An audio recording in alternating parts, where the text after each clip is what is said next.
Wait, 15 seconds.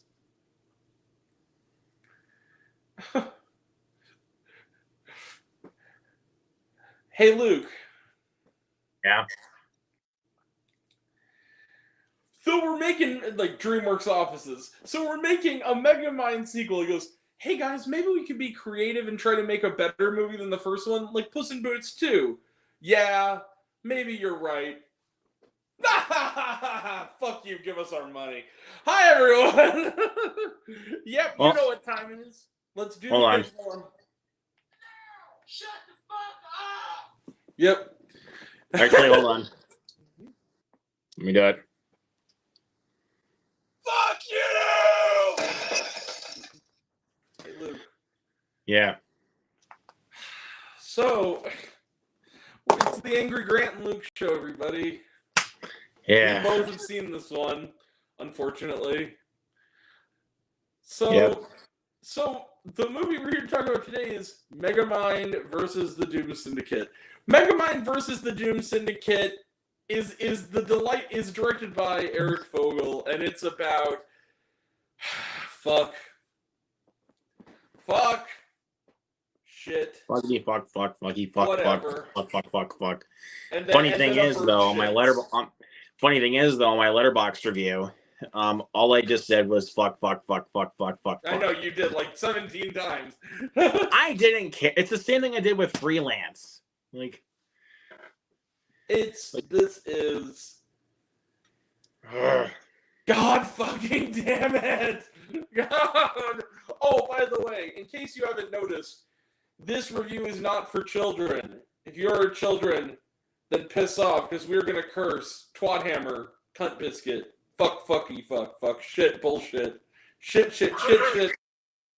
Fuck me in the ass because I love Jesus. Fuck. This movie. Okay. You know Dune Part 2? The movie that is not the only good movie to see this week, and I'm wrong, Perfect Days, but, because it's going into more theaters, but, Dune, you know how long Dune Part 2 is? Almost 3 hours. Like, just under 3 hours. It felt shorter than the last 20 minutes of this movie. The entirety of Dune Part 2 felt shorter than the last 20 minutes of this film. And you actually want to know what? Dune Part 2 is a freaking masterpiece. Yeah, it is. Dune Part 2 is even better than the first one in every way. And I love both of them. Like, I mean, yeah. I love the first film so much that I was shocked to see that the second one was even better. The second one's a masterpiece. Anyway, my thing is, it's neck and neck. That and Perfect Days, I've pretty much seen the two probably best films of the year, and it's in the same week. Like, they're both pretty great.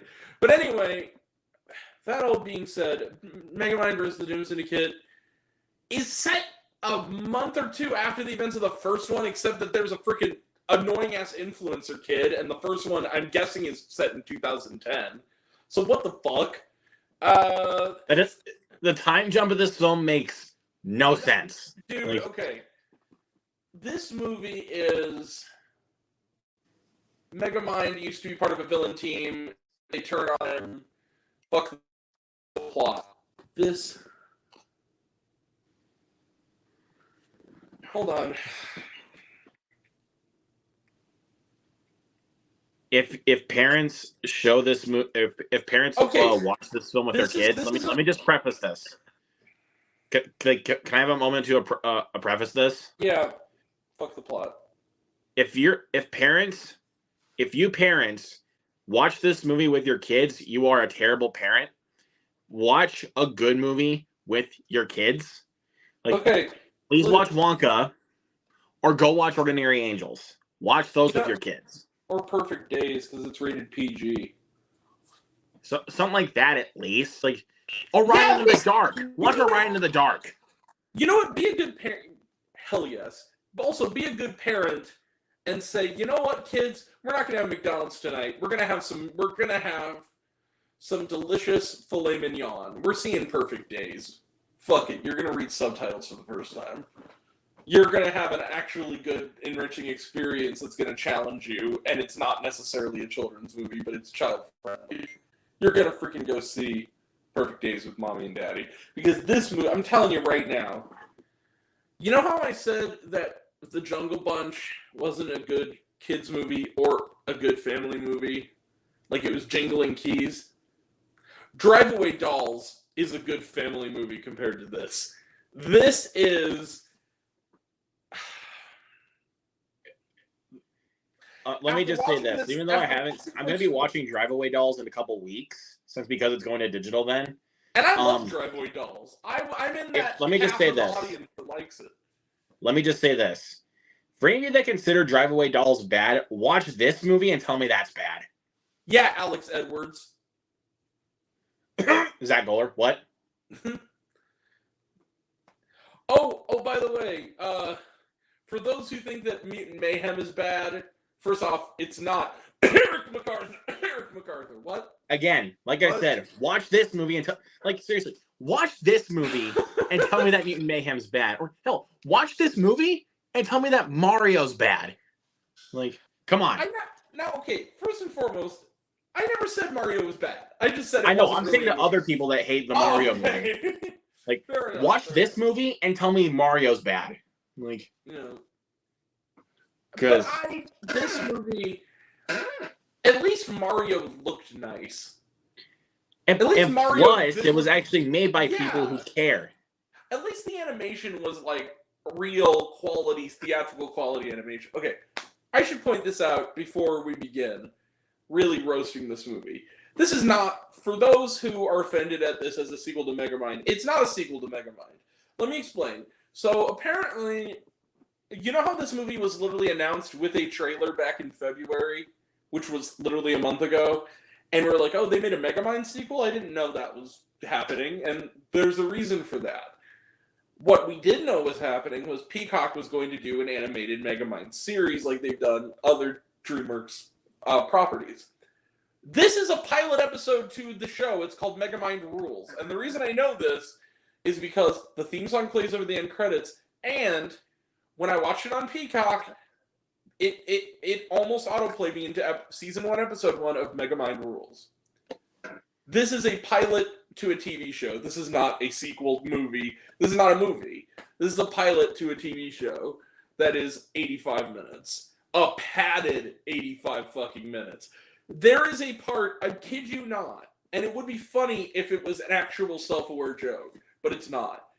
Where the world is hanging in the balance. They're going to levitate the city off the ground into the ocean. They're going to pull a freaking Ultron on the city.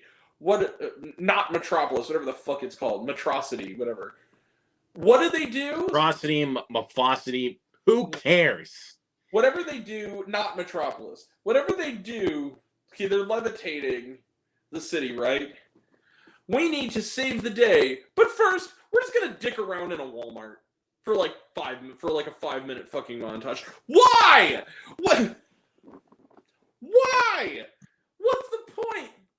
Because movie. We have to make it seem like this is a movie. That's why. This isn't a movie. Like, you want to know what I like to consider Megamind versus the Doom Syndicate? This movie is the epitome of pandering to children. Like, oh no, it's not just pandering to children. It is. This is a movie made for no one, because first and foremost, the only audience that could get something out of this movie has no attachment to Megamind. Their parents do. They don't. Megamind came out 14 fucking years ago. What fucking dumbass And I watched that film all the time as a kid. Like, yeah, it's a good movie. And the other thing too is that, to add insult to injury, okay, the movie starts, you get DreamWorks logo, right? The first thing you see is someone doing a really bad Will Ferrell imitation. Coming on and going like, oh, okay, that's enough of that. Let me explain to you the backstory. And I was just like, no. Like, you couldn't even make an official sequel to Megamind and just get these great B actors in here? Great B actors. And then to proceed to, the animation is shitty when he's introducing it. Then we go into the backstory, which is literally scenes from the first Megamind. So the only good animation in the movie crappier is animation. from the first one that they're showing again. And then he makes a joke about like, oh, put on your pants, get a little bit of sunlight. I'm like, oh, you mean turn the movie off? I'd love to. Not Will Ferrell. Fuck you, bitch. You want to know something? You want to know what's a good way to just sum up this movie? Like, I want to take a quote from Interstellar. The scene with John Lithgow, like when he's watching the baseball game with like these crazy ball players. Like, my day we had real ball players. Who are these bums? Right. Yes. It's like Megamind had colorful and charismatic characters. Who are these bums? Like Megamind 1 is Pujols and Molina on the 2012 or whatever St. Louis Cardinals baseball team. Megamind versus the Doom Syndicate is the fucking bench warmers. It's like I would watch the Benchwarmers as a guilty pleasure because I grew up with it, but I'm not talking about the movie The Benchwarmers. The movie The Benchwarmers is awesome. I'm talking about okay, thank you. Sorry, I got scared there for a second because I grew up with the Benchwarmers, dude. Like, don't do that to me. Benchwarmers 2 though can suck my dick. That was bad. Yeah, don't watch that. Watch the first Benchwarmers. Like, that's a funny movie. Benchwarmers is funny. It's stupid ass humor, but it's funny stupid ass humor. Like, that's how you utilize stupid humor. Like, I know. Well, you get like John Heater just being Napoleon Dynamite again. Like, dude, he freaking throws a bat and then he hits a guy in the head like while he's running. And fucking fucking John Lovitz is the coach. Just like, it's just I like the first Benchwarmers. Anyway, the second one, they have John Lovitz, but all the humor is gone. They got Chris exactly. Pratt. So it's like you take this is also another example of taking a good original and then just completely destroying my entire childhood in one movie.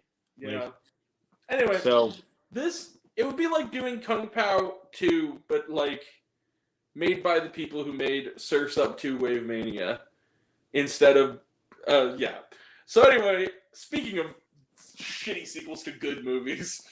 Anyway, just go watch the first Surf's Up, please. Dude, I watched Surf's Up not long ago. That movie is underrated as fuck. It's actually a smart movie for adults too. Like, it actually has good humor for everybody.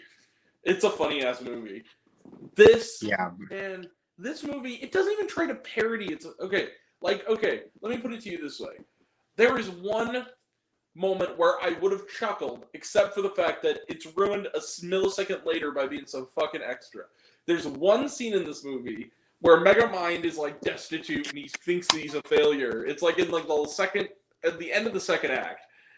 This isn't a movie, there's no acts. But anyway, end of the second episode of the 3 that they strung together. He's sitting there destitute and not Tina Fey lifts the can up.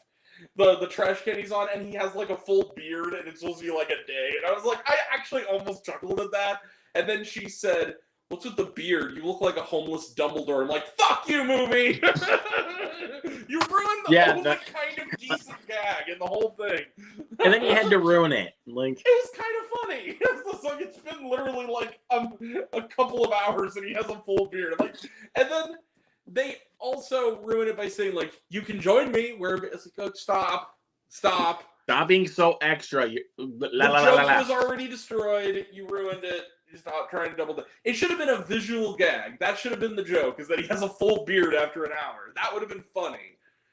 Like, that would be funny, but then they had to just be like, legitimately funny. Yeah, it would have been like, you know what? Like, it would have like propelled like my score up from a 0% to at least like a 3, just because of that one joke. I'd still give it 0 stars, but I would at least acknowledge that made me laugh. But it didn't, because I started smirking, and then they did the other, like it was like, It's like that joke in Chips, the one joke in Chips that almost got me, and then Dax Shepard ruined it, which is the freaking scene where Michael Pena, he's talking about how to woo a woman or something, Dax Shepard, and Michael Pena says, "You know what your problem is?" And he goes, "You're like 3 beers too intimate." And I thought, like, that kind of got me, where I was just like, Like, kind of like that was funny, and then like this next second, he's imitating Michael Pena. I'm like, oh god, fuck you! You're killing the only joke that kind of was amusing in the whole movie. It's kind of funny. Like, I'll admit this though, I don't like Chips, but I mean, let me just say this: terrible. Chips is there was. Let me just say this: there's one laugh. That movie got me. Like, in all honesty, I got one laugh. If you say the part where Dak Shepard's naked sack hits Michael Pena in the face, I'm gonna. No. Because that was just homophobic and stupid. That wasn't funny at all. It's when he goes up. It's when he goes up to like the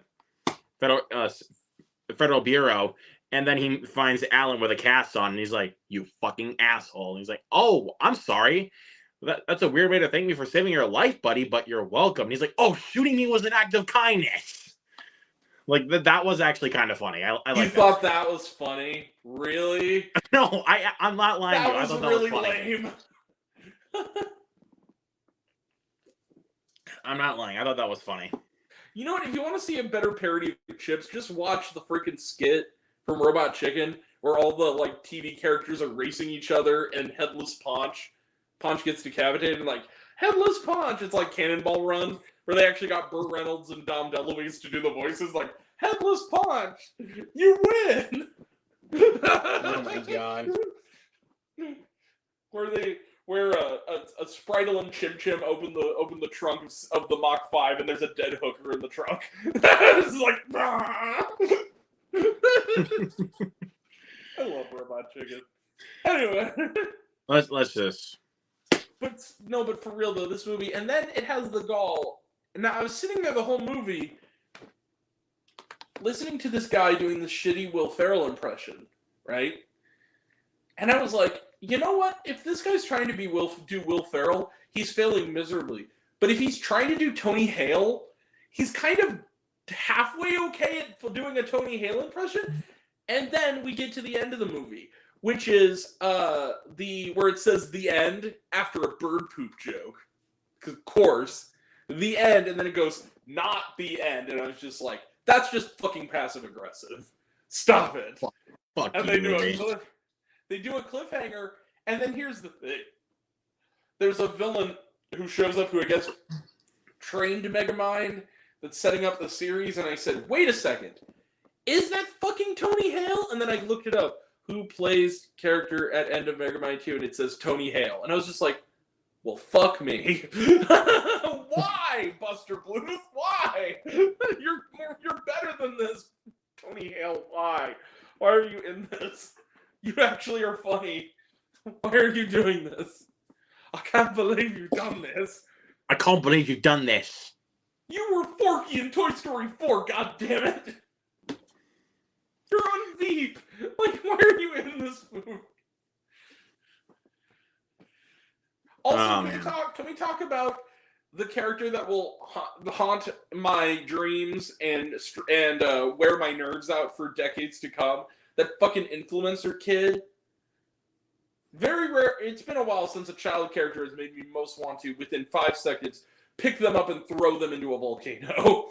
This kid, and the movie is constantly trying to make this character a thing, and it's irritating. Like, she's talking to not Tina Fey at one point, and she goes, yeah, kid, I think you're gonna fit in just fine. I'm just like, no, you fucking won't.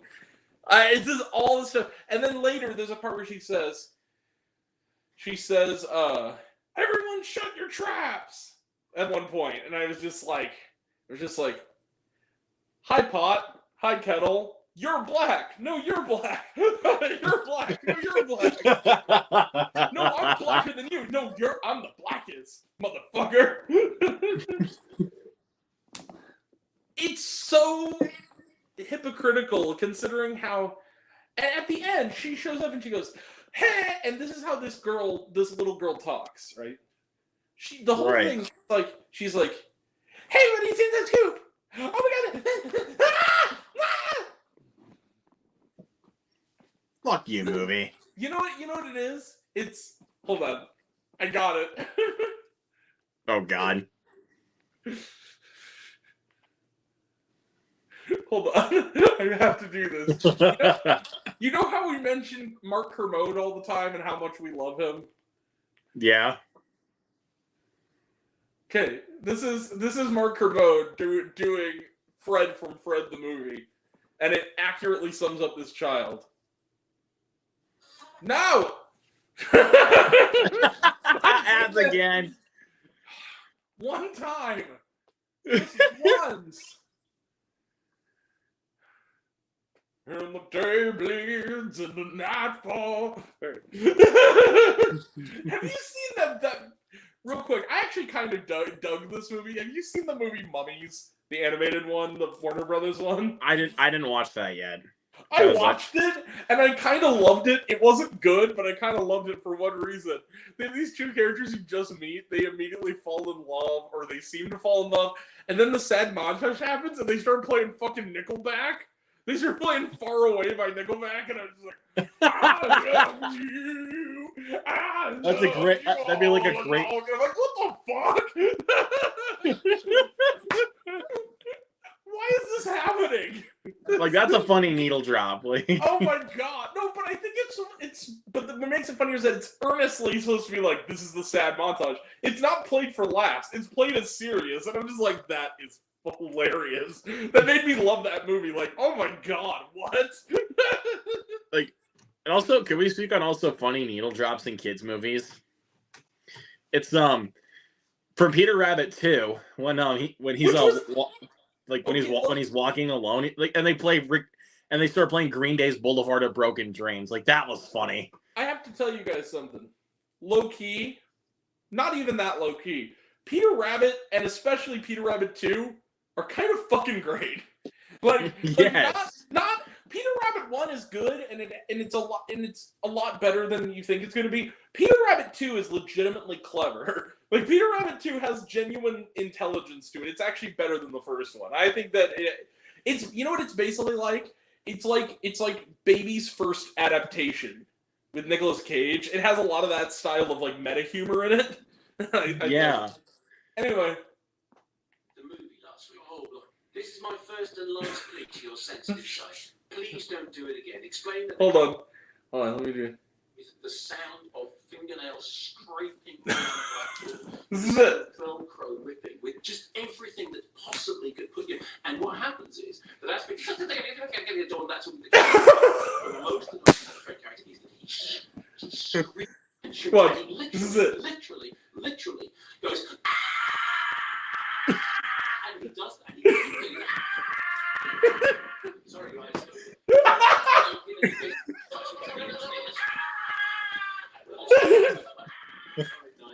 I'm sorry, how long this take? No, we've got the message. You can stop now. No, stop. Stop. Fade him out.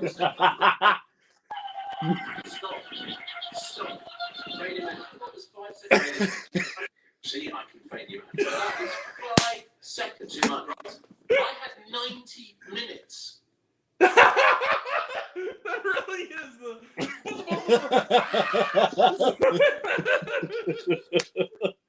this character. They make this character like she has more screen time than fucking Megamind does. Like, they're making her like she's the cool young hip thing, and it's like it's not working.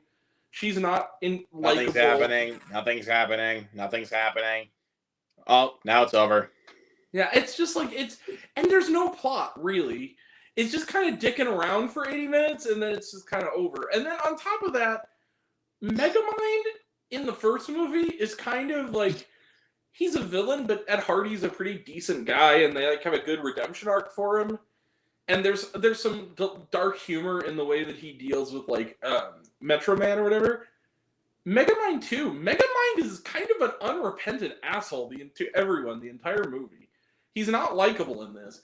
He treats his love interest like shit. He treats the only character that I kind of had any sympathy for was the fucking minion dude, the fish dude, and his character. You're talking about Olo?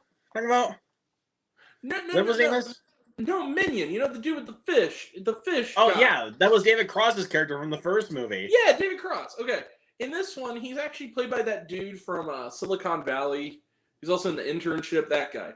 He did an okay job, and I actually thought that character, I kind of liked his character and his whole arc about like he just wants to go and find someone who will like appreciate him. But then the end of the movie, they backtrack. They're like, yeah, I'm a minion and I'm getting browbeaten by my master. I'm a cool dude, and then just go whoop. No, literally, the ending of the thing is the minion is like, yeah, I'm browbeaten by my and being emotionally abused by my employer, but it's a living, and that's supposed to be the happy ending for that character. Go fuck yourself, movie. That's what we need to teach children. You know how when something horrible happens to you, you have a trauma, you're supposed to disassociate and go to a happy place? Yeah. Watching this movie, I tried really hard to disassociate and just go to a happy place. It didn't work.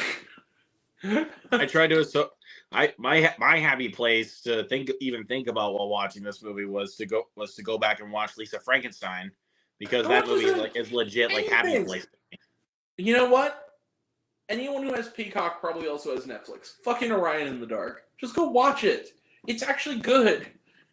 Like, yeah, go watch Orion in the Dark. Or hell, if you guys got time to kill this weekend and you don't got time to see Dune Part 2, go see Ordinary Angels. Ordinary Angels is really good.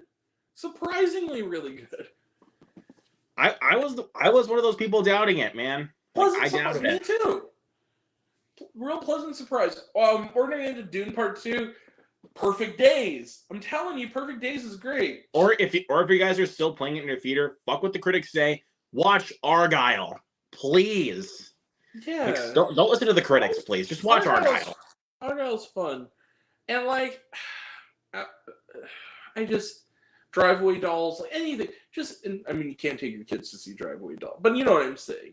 But if you want, but if you tolerate your kids watching a brutal action movie, just take them to see The Beekeeper, for crying out loud. Yeah, like if your kids can tolerate it, just take them to see The Beekeeper. This movie. Just saying. Or also, if you want to see a DreamWorks movie a DreamWorks many years later sequel that actually is very likely going to at least be half decent, wait until Thursday and go see fucking Kung Fu Panda 4. Like, and you know also, at least that's made with the original team behind it doing it. Yeah, the original writers too. Like, and Jack Black. Like, Jack Black is still like Jack Black, and also, right? And also the thing I like about the Kung Fu Panda franchise is that none of them feel the same. Like, no, they're all different to keep the franchise fresh. The Kung Fu Panda series is like John Wick in the sense of each sequel is a little bit better than the last one.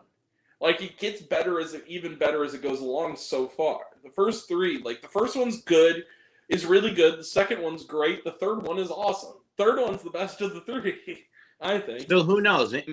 So we'll see what the fourth one brings to us. I hope it's. We got some interesting new characters added into the mix. I mean, we got like a criminal animal voiced by Aquafina. We got Tai Lung back, at least for a little bit. And of course, and we also got Chameleon voiced by none other than Viola Davis. And you know what? I thought Chameleon was Michelle Yeoh. That's Viola Davis. That's Viola. Really? That's Viola? I'm not kidding you. That is Viola Davis. Sounded like an Asian character, though. Really? Is Dustin Hoffman back as Shifu in this? Yeah, Master Shifu's back. Yeah. I know the Furious 5 aren't, at least for this installment. Well, we'll see what happens, though. They could surprise us by the end of the movie. Oh, it is. She is the Chameleon. I thought it was Michelle Yeoh. Well, nope, that was Viola Davis. So. God, it sure sounded like Michelle Yeoh to me. Anyway. Skadoosh. Skadoosh, motherfuckers. Stand back. I'm going to kick my butt.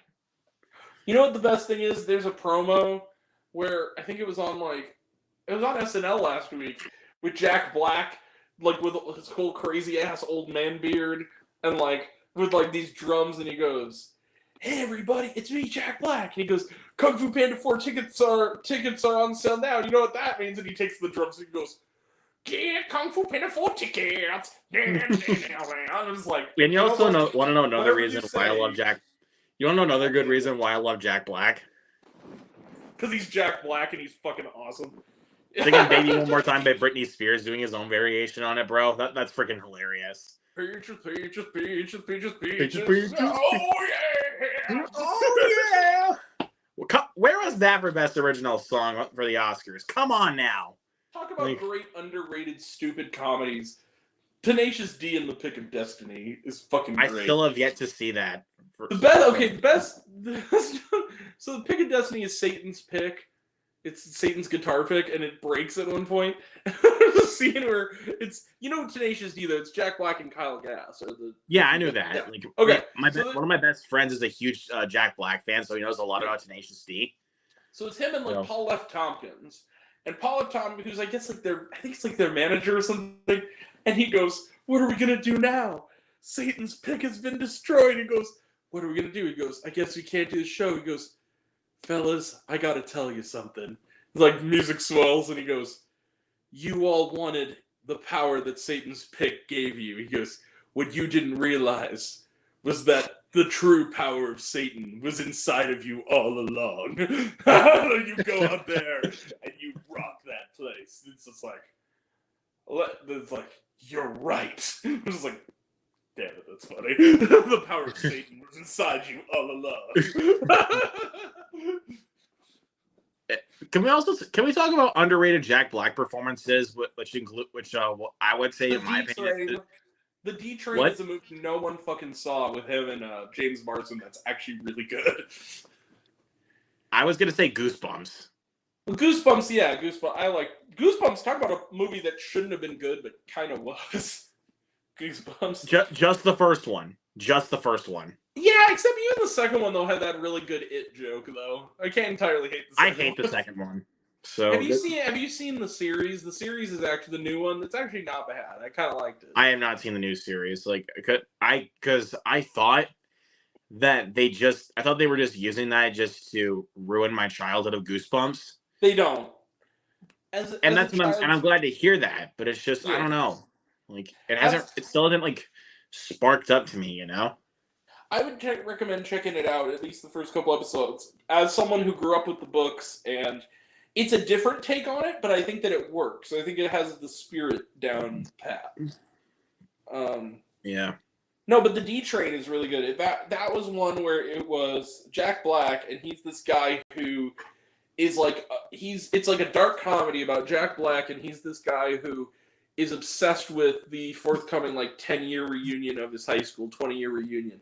And he wants to get this former classmate who has now become this big-time actor played by James Marsden to come to the reunion. And it works. They get drunk together, and then something happens. And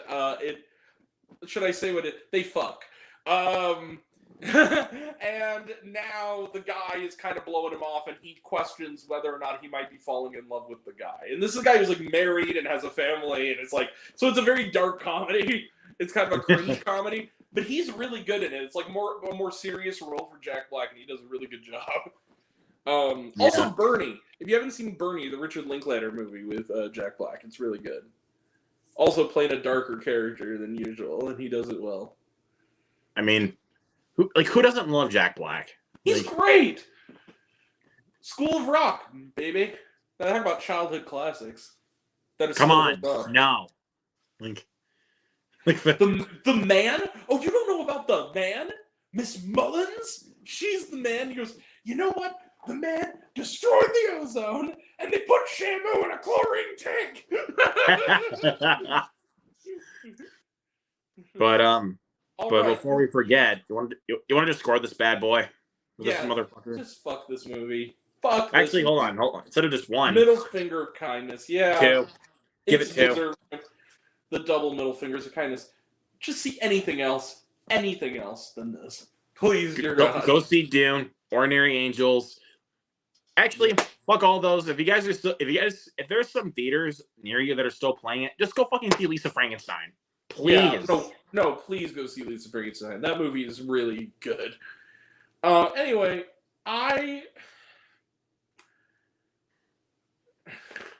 School of Rock.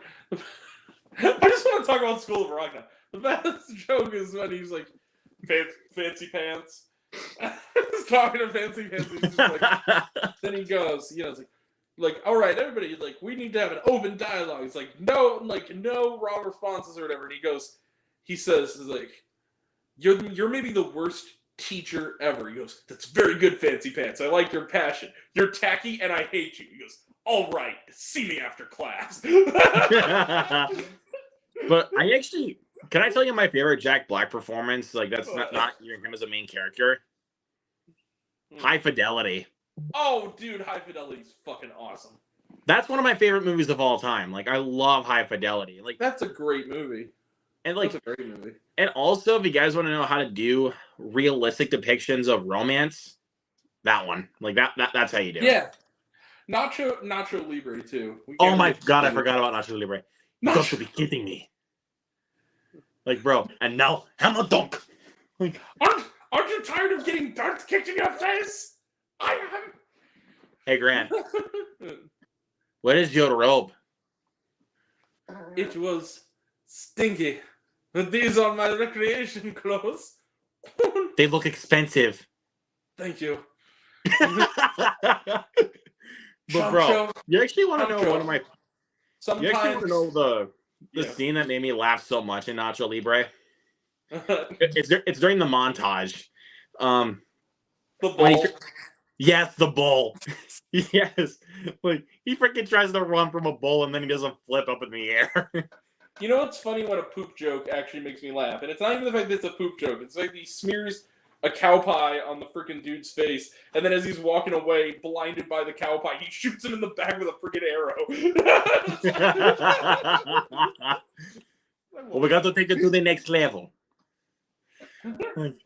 And also, that's a supposed kids movie, but that movie is not for kids. Like, dude, the corn in the eye socket. That part. Dude, he freaking takes the yolk out of an ostrich egg. Like, yeah, dude, that movie is like, I'm not joking you. He drinks the yolk out of an ostrich egg. Like, let's not forget, Nacho Libre is technically a Nickelodeon movie. I know, but that doesn't mean but I'm saying, and it has that shit in it. Like, Nickelodeon approved eye socket corn cobs. And like, I mean, oh my god. Like, how come we can't ever have just like a salad? Do not fetch one, Pablo. Today is especially delicious. Eats it? The best... Actually, hold on. I gotta do one more. Where were you last night?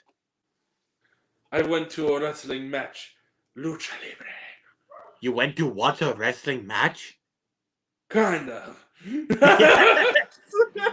best adult joke in Nacho Libre.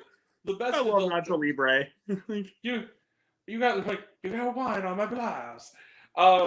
When he's talking to well, first off, sister, I was wondering if you would join me in my quarters this night for some toast. When you're a man, sometimes you wear stretchy. I was just gonna say. It's for fun. Sancho, sometimes when you are a man, you can wear stretchy pants in your room. It's for fun. He's talking about BDSM. Yes, it's true. Ask your parents about. I am not sure. Maybe you'll see me on TV. I freaking love Nacho. Dude, sometime this year, like, we need to make this happen. We need to do a watch-along for Nacho Libre. Here's the other reason I will always have a sentimental attachment to Nacho Libre. That was the first movie I saw after my grandfather passed away. I went with my cousins to see it, and that helped me get over losing my grandpa a little bit. Like, it helped me laugh again. So, I mean, even after I saw Thanksgiving, like, I'm still not over my grandfather. Like, after he passed away, I'm still not over that. Like, but that was the one that made my night because it was actually really good. Like, I know I told the story before, but after that happened, I almost didn't even want to go because I was just too sad. But my parents they said I should go, so that way I didn't have to keep that in my mind. So that's why I was like, all right, fine, I'll go. So he picked up Justin, and then we go see the movie, and I'm like, you know, as sad as I might be right now, I think I can forget about sadness for one night.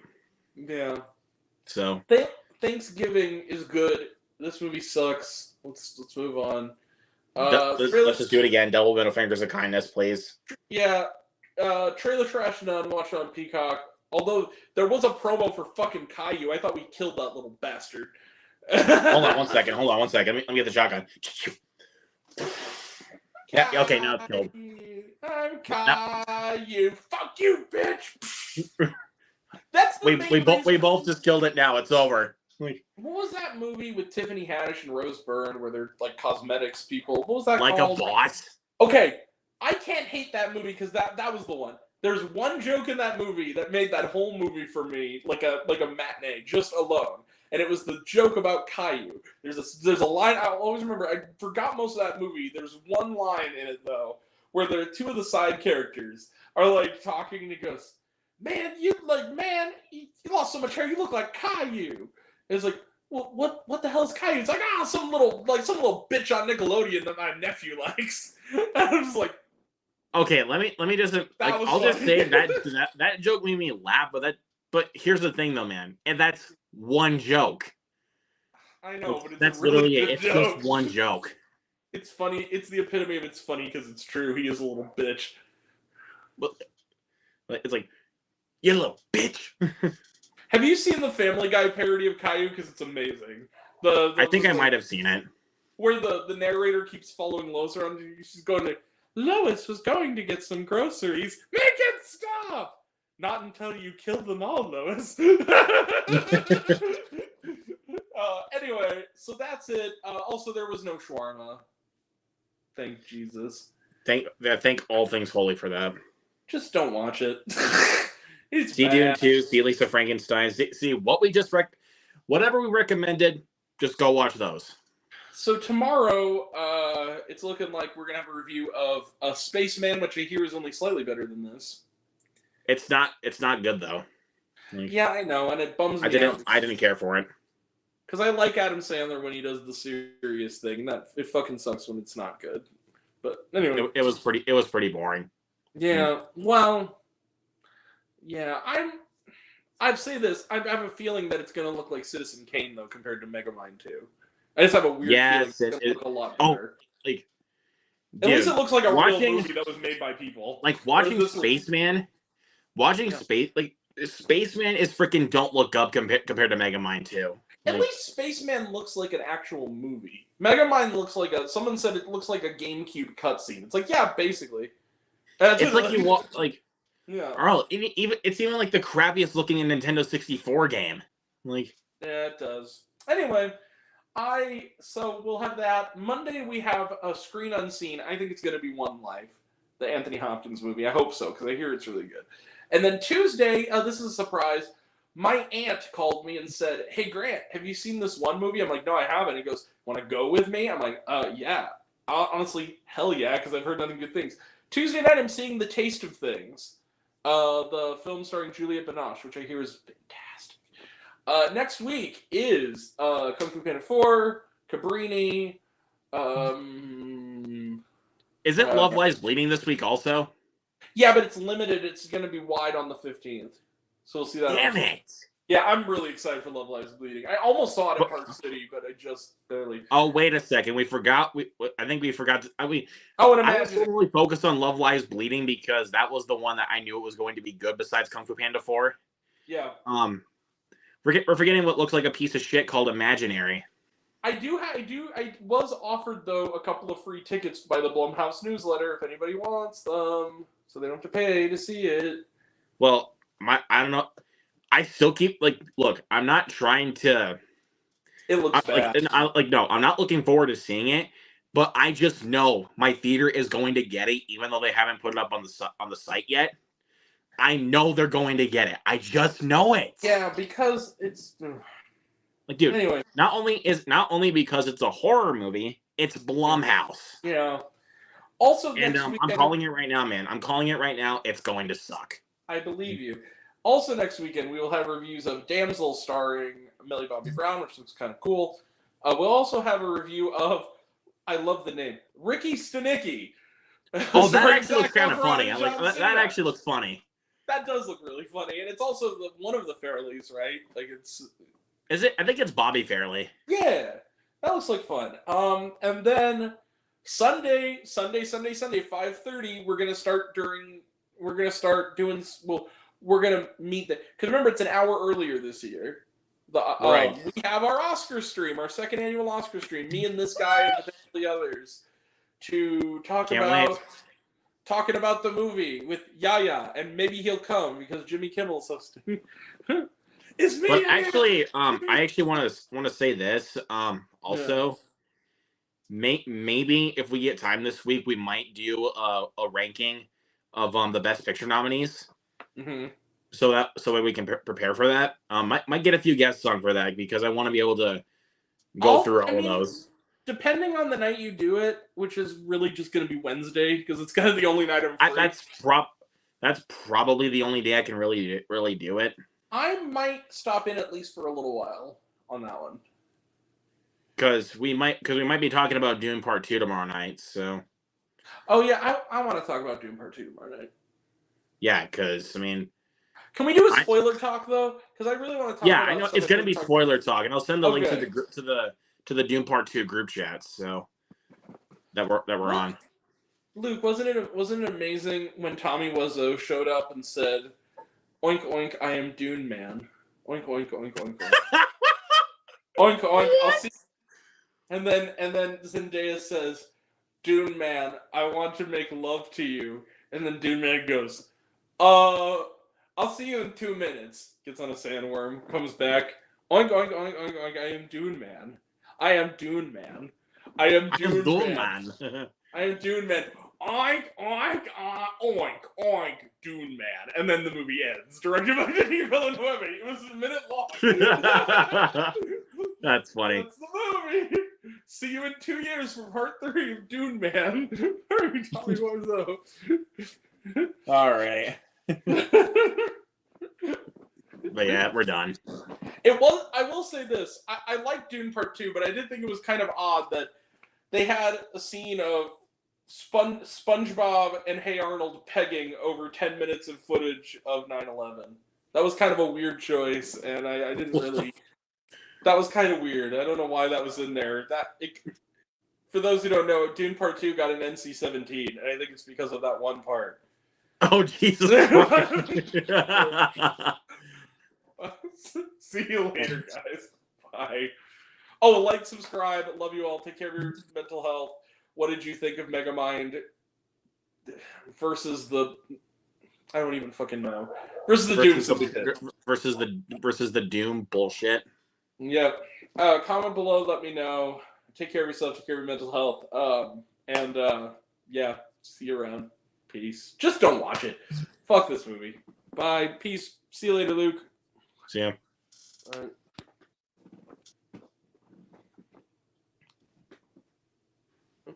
Come on.